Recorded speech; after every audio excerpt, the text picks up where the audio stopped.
সন্তানের নাম রাখার ক্ষেত্রে কি কি বিষয় বিবেচনা রাখা উচিত? সন্তানের নাম রাখার ক্ষেত্রে মৌলিকভাবে কয়েকটি বিষয় আমাদের লক্ষ্য রাখতে হবে। প্রথম হলো, নামের ভিতরে কোনো শিরক যেন না থাকে সেদিকটি খেয়াল রাখতে হবে। যেমন আবদুল্লাহ, আব্দুর রহমান এই নামগুলোর মাধ্যমে আমরা আল্লাহর দাসত্বের প্রকাশ এবং প্রমাণ দিয়ে থাকি, স্বীকৃতি দিয়ে থাকি। এখানে যদি এমন কোনো নাম থাকে যেমন আব্দুল উজ্জা, আব্দুল অমুক তমুক, এমন কিছু থাকে যেগুলো আসলে শিরকের পর্যায়ে যায়, তাহলে সেক্ষেত্রে সেরকম নাম রাখা যাবে না। আল্লাহ ছাড়া অন্য কারোর গোলাম হিসাবে কেউ নিজের নাম রাখলো, যেমন আব্দুল মুস্তাফা রাখলো, মুস্তাফার গোলাম, তো সেক্ষেত্রে এরকম শিরকপূর্ণ নাম থেকে আমাদের বিরত থাকতে হবে এগুলো রাখা থেকে। দ্বিতীয়ত, অমুসলিমদের সঙ্গে যে সমস্ত নামগুলো তাদের সাথে সামঞ্জস্যতা রাখে বা তাদের বিশেষণ আছে এরকম নাম মুসলমানদের সন্তানদের জন্য রাখা, এটিও নিষিদ্ধ এবং নাজায়েজ। এবং সেই সাথে যে নামের অর্থ মন্দ, সেটার অর্থের মধ্যে খারাপ কিছু আছে সেটা। আর 4 নম্বর হলো, যেই নামের মধ্যে অহমিকা প্রকাশ পায় এরকম কিছু বা নিজের বড়ত্ব এবং পবিত্রতাকে প্রকাশ করবার জন্য নাম ধারণ করা, সেগুলো মূলত নিষিদ্ধ। এই মৌলিক বিষয়গুলোকে মাথায় রেখে যদি আমরা নামকরণ করি ইনশাআল্লাহ ঠিক আছে। কোনো নাম ব্যক্তির নামের মধ্যে পুততা, পবিত্রতা, তার ভালো দিক প্রকাশ হতে পারে, সেটা সমস্যা নেই। কিন্তু এটা প্রকাশ করার উদ্দেশ্যে নামকরণ করা, বিশেষ করে যেটা নিছকই অহমিকারী বার্তা বহন করে, সেরকম নাম রাখা, বিশেষ করে অহমিকা প্রদর্শনের উদ্দেশ্যে, সেটি নাজায়েজ।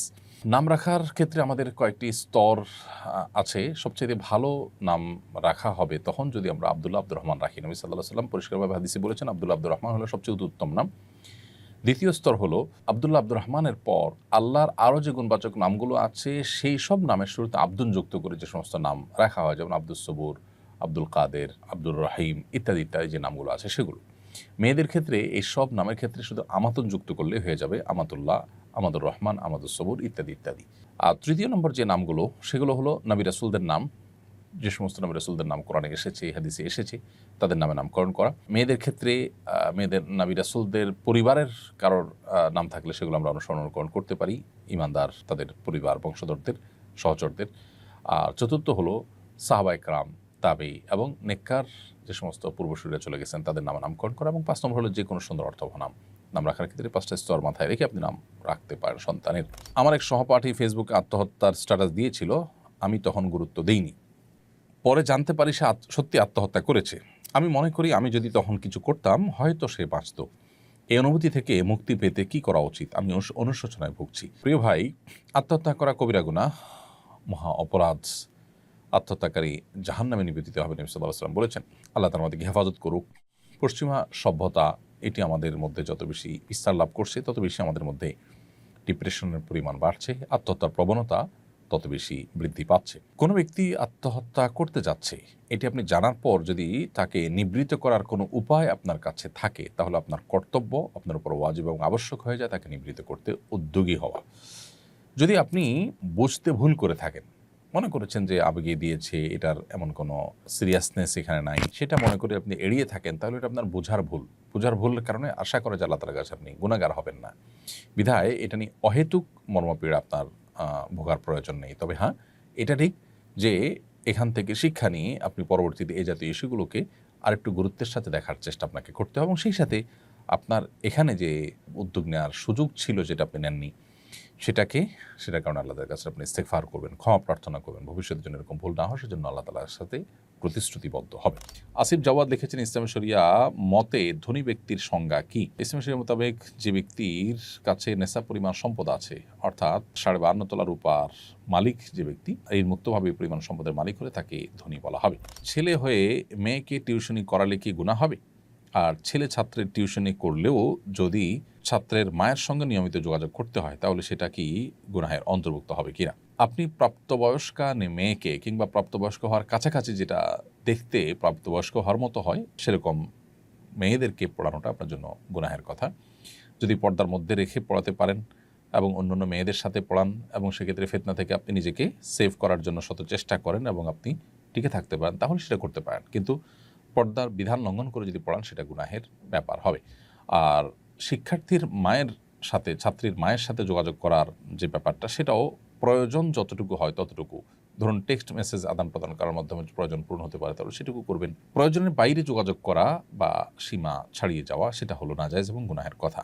অতএব প্রয়োজনের মধ্যে আপনি নিজেকে রাখলে সেটা ঠিক আছে। সুমাইয়া লিখেছেন, কিছুদিন ধরে আমার মনে হয় আল্লাহ আমাকে কেন সৃষ্টি করেছেন? আমার মৃত্যুর পর জান্নাত বা জাহান্নাম থাকবো, আমরা মৃত্যুর পর জান্নাতে বা জাহান্নামে থাকবো, কিন্তু তারপর কি হবে? জীবন কি কখনো শেষ হবে না? জান্নাতে কি আপনজনের দেখা হবে? এসব ভাবলে আমি খুব অস্থির হয়ে পড়ি এবং মানসিকভাবে কষ্ট পাই। এবার ইসলাম কি বলে? আমি কিভাবে মানসিকভাবে স্থির থাকতে পারি? আপনি আল্লাহ তাআলার কাছে দোয়া করবেন, আল্লাহ যেন শয়তান থেকে, শয়তানের ওয়াসওয়াসা থেকে আপনাকে হেফাজত রাখে। কারণ শয়তান মানুষের মধ্যে এ ধরনের অস্থিরতা তৈরি করে এবং শয়তান মানুষকে নানাভাবে বিচলিত করে, বিভ্রান্ত করে। এজন্য আপনি দেখবেন নামাজের শুরুতে, কোরআন তেলাওয়াতের শুরুতে, এমনকি সন্তান জন্মগ্রহণ করার পর শুরুতে তার জন্য দোয়া করা, সব ক্ষেত্রেই কিন্তু শয়তান থেকে পানা চাওয়ার দোয়া রয়েছে। পদে পদে নবী করিম সাল্লাল্লাহু আলাইহি ওয়াসাল্লাম কেন আমাদেরকে শয়তান থেকে পানা চাইতে বলেছেন আল্লাহর কাছে? কারণ শয়তান আমাদেরকে এইভাবে নানাভাবে ক্ষতিগ্রস্ত করে। আউযু বিল্লাহি মিনাশ শাইতানির রাজিম বেশি বেশি পড়বেন, ইনশাআল্লাহ আপনার এই মানসিকতা দূর হবে। এছাড়া আপনি কোনো রাখি শরণাপন্ন হয়ে রুকিয়াও করতে পারেন। ইনশাআল্লাহ শয়তানের থেকে আল্লাহ তাআলা আপনাকে হেফাজত রাখবেন। সেই সাথে আখিরাতের সাথে দুনিয়াকে আমরা মিলিয়ে মূলত এই ভুলগুলো করে থাকি। দুনিয়াতে আমরা যেভাবে ভাবি, আমরা আখিরাতটাকে সেরকম ভাবলে তখন এই ধরনের বিচলিত হওয়ার বিষয়গুলো আমাদের সামনে আসবে। কিন্তু যদি আমরা এই ইয়াকিন রাখি যে আখিরাতের সাথে দুনিয়ার সাথে কোনো তুলনা চলে না, আখিরাতের জগৎটা, অদৃশ্যের জগৎটা সম্পূর্ণ ভিন্ন। আমরা যদি শুধুমাত্র পৃথিবীতে আমরা যারা বসবাস করছি, আমরা যদি মহাশূন্যে, মহাকাশে যে বাস্তবতা, সেটার সাথে পৃথিবীর এই ধরাপৃষ্ঠের বাস্তবতা, দুইটাকে আমরা তুলনা করতে দেখব বহু বেশ কম। তাহলে সেক্ষেত্রে অনন্ত অসীমকালের যে আখিরাত, পরকাল, যেটা মানে লোকচক্ষুর আড়ালে, যেটা এই দৃশ্যমান জগৎ যেটা আছে, এই মহাসৃষ্টি, মহাশূন্য, এই পৃথিবী, এই জগতের বাইরের জগতে, সেই জগতের পুরো বিষয়টা সম্পূর্ণ ভিন্ন হবে। তখনকার কিয়ামতের একদিন হবে দুনিয়ার শত শত হাজারো বছরের সমতুল্য।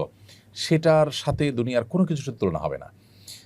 জান্নাতে গেলে সেখানে আমাদের কোনো কষ্ট হবে না, সেখানে প্রিয়জনদের সাথে দেখা হবে। জাহান্নামে গেলে অনন্তকাল জাহান্নামে থাকতে হবে। সেজন্যই তো আমরা জাহান্নাম থেকে বাঁচার পদ্ধতিতে থাকবো, আল্লাহ তাআলার প্রতি ঈমানের পথে থাকবো ইনশাআল্লাহ।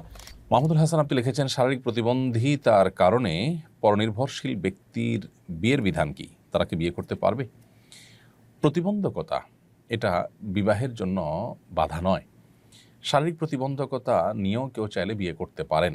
এক্ষেত্রে দুটি বিষয় লক্ষ্য করতে হবে। প্রথমত, যার শারীরিক প্রতিবন্ধকতা আছে তার প্রতিবন্ধকতা তার স্ত্রীর হক আদায়ে যেন প্রতিবন্ধক না হয়।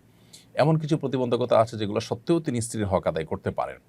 ভরণ-পোষণের বিষয়টা হলো, তিনি তার ভরণ-পোষণ নিজে দিতে না পারলে তার পক্ষ থেকে তার বাবা, ভাই, অন্য কেউ যদি দায়িত্ব পালন করেন তাতেও হয়ে যাবে। অথবা স্ত্রী যদি বলেন যে না, ভরণ-পোষণের পরে আমার এত চাপাচাপি নেই, বরং আমি নিজে সেটা অ্যারেঞ্জ করব, তাতেও কিন্তু বিয়ে বিশুদ্ধ হয়ে যায়। অতএব প্রতিবন্ধী মানুষ হলে তাকে বিয়ে করা যাবে না বা তাকে বিয়ে দেওয়া যাবে না, ব্যাপারটা সেরকম না। ছেলে হোক আর মেয়ে হোক, প্রতিবন্ধী হলে তাদেরকে বিয়ে নেওয়া জায়েজ আছে। শুধু দেখতে হবে যে এই প্রতিবন্ধকতা যেন নিজের জীবনসঙ্গীর কোনো হক আদায় করার ক্ষেত্রে তাকে তিনি যেন অপারগ না হন। আর দ্বিতীয়ত যে বিষয়টি, সেটি হলো যে তার যে সঙ্গিনী, তিনি যদি এই বিষয়টি জানেন যে তিনি এই দিক থেকে প্রতিবন্ধী, তাহলে সেক্ষেত্রে সেটা জানা সত্ত্বেও তিনি যদি রাজি থাকেন, তাহলে বিবাহ সম্পূর্ণ বিশুদ্ধ। শরীয়ত সেখানে কোনো প্রকার ইন্টারফেয়ার করে না। আমার আব্বুর চাপে নানুর দেওয়া জমি বন্ধক রেখে ব্যাংক লোন নিয়েছিলেন। এখন লোন শোধ না হওয়ায় সেই জমি নিলামে যাওয়ার পথে। এতে কি আম্মুর কবরে শাস্তি হতে পারে? আর সন্তান হিসেবে আমাদের করণীয় কি? প্রথম কথা হলো যে অন্যায় নির্দেশ এটা কারোরই পালন করা উচিত নয়।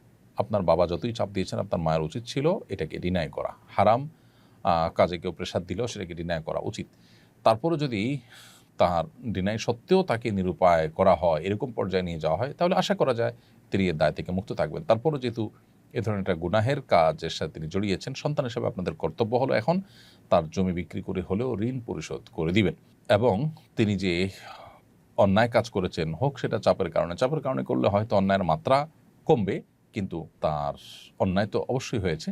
যেটুকুই হোক, সেই জন্য আল্লাহ তাআলার কাছে মায়ের তরফ থেকে মাগফিরাত তলব করবেন, কামনা করবেন, ইস্তেগফার করবেন, আল্লাহর কাছে মাপ চাইবেন। আস-সুন্নাহ ফাউন্ডেশন, উম্মার স্বার্থে সুন্নাহর সাথে।